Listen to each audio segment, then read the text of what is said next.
The All Island Restaurant Owners Association announced today that it would increase the prices of food it sells at restaurants following the increase in the price of a domestic gas cylinder.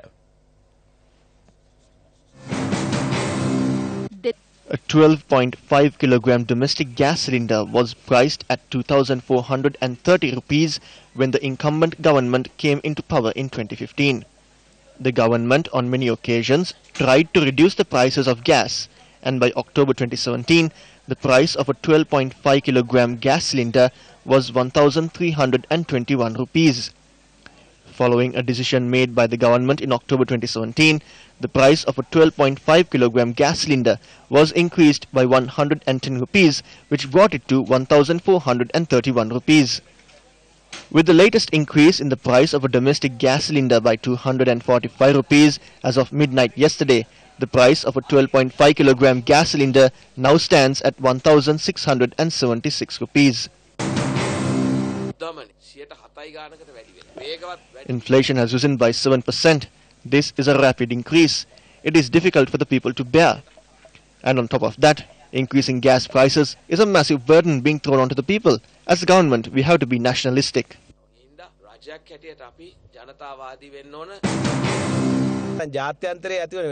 When we force to increase certain prices which are caused by rising prices in the world market do not hit out at us. Despite the prices we have increased, they are still below what is due in the Rajapaksa government. In the future, we will reduce them just as we discussed them.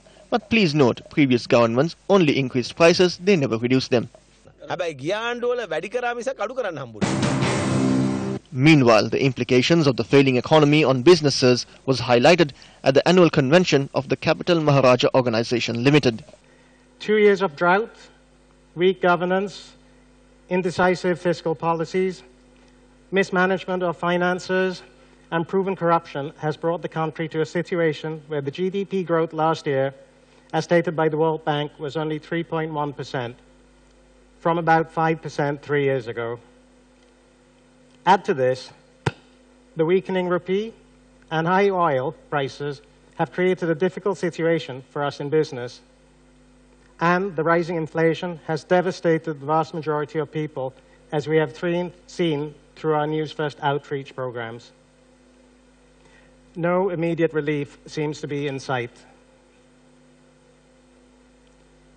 The hope that businesses and citizens had with the arrival of a new administration in 2015 has been dashed through both the lack of conviction on the part of the administration and several incidents of corruption at the highest level.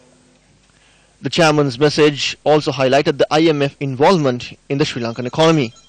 Having known and seen other countries, especially small countries, where the IMF have given a one-size-fits-all prescription, which is stifling and restrictive, as well as at times encroaching on their sovereignty, the government should have known better than to have committed themselves to the IMF by borrowing money from them. The IMF is now having its own way, which is not necessarily the most ideally suited for the people of our country. We should have initially generated the necessary funds by divesting some of the state-owned enterprises, which would have got us comfortably through the first year, and thereafter we would have been able to go beyond the IMF to ADB, AIIB, etc., to fund specific projects and negotiate terms from a position of greater strength.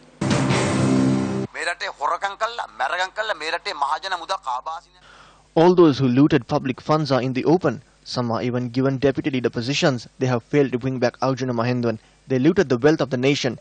Yet, they have now increased the price of gas by 245 rupees and burdened the people. They use the tax paid by the innocent for their own pleasure and overseas travel. They are wasting money on festivities and cutouts. Cut down those expenses and bring down the price of gas. We raised the prices of food items to raise awareness among the people. Food items at all eateries will be increased by 10 rupees from today. A hopper will be increased by 2 rupees. We request restaurant owners to cover the cost of 245 rupees as they please. Unfortunately, from the time the new government came in, our country has been plagued with big scandals like the bond scam, the Central Highway built at astronomical cost, and many other cases of corruption at the highest level, culminating in the recent no confidence motion against the Prime Minister. This has left the Yahapalaniya government in shambles and added to the unsteady economic environment. Further, with Parliament being prorogued, the public and private sector and even the Parliament are waiting with no idea of what would happen next and where the economy was heading, which among other things severely affected our currency. The Bakery Owners Association has not reached a decision yet on increasing prices. However, this is unbearable. We need to be given concessions so we can cover the losses from the increased gas price. We request the government and all factions to form a certain policy on the matter.